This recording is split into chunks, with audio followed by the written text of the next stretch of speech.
We are talking about a man who went from being a police cadet to rise all the way to the department's top job. He pulled few punches in disciplining the officers involved in Floyd's arrest, and he pulled no punches in court today. It's very important for us to make sure that we're meeting our community in that space, treating them with dignity, being their guardians, and representing and all of the men and women that came before us who served so proudly on this department. Minneapolis Police Chief ARRADONDO explaining to the jury the duty his officers have to the city he grew up in. It was Chief ARRADONDO who fired Derek Chauvin and the other 3 officers present at the scene, at which Chauvin kneeled on George Floyd's neck for 9.5 minutes, an act that prosecutors say led to his death. ARRADONDO also called for an FBI investigation into the incident.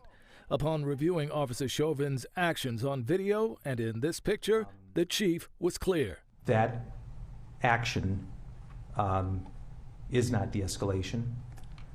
And when we talk about the framework of our sanctity of life, and when we talk about the principles and values that we have, that action goes contrary to what we're taught. Chief ARRADONDO says the original police call of an individual trying to pass a counterfeit bill would not have even risen to an arrestable situation, more likely a citation for a court appearance. As you reflect on Exhibit 17, I must ask you, is this a trained Minneapolis Police Department defensive tactics technique? It is not. And Doctor, was your leading theory then for the cause of Mr. Floyd's cardiac arrest oxygen deficiency? That was one of the more likely possibilities. I felt that at the time, based on the information I had, it was more likely than the other possibilities. And Doctor, is there another name for death by oxygen deficiency? Asphyxia. First on the stand Monday, Dr. Bradford LANGENFELD, the emergency room physician who pronounced George Floyd dead after nearly 60 minutes of no cardiac activity. He testified paramedics reported to him that Floyd did not have a pulse when they arrived at the scene, and they started cardiopulmonary resuscitation, CPR.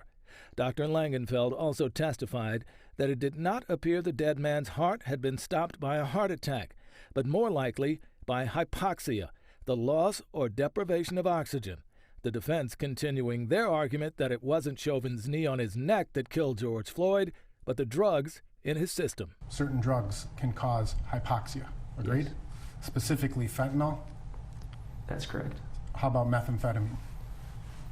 It can. Combination of the two? Yes. Well, last June, Chief ARRADONDO said that Mr. Floyd's death was not due to a lack of training. In fact, he called it murder, saying that Chauvin knew that Floyd was non-responsive during the last few minutes of the arrest.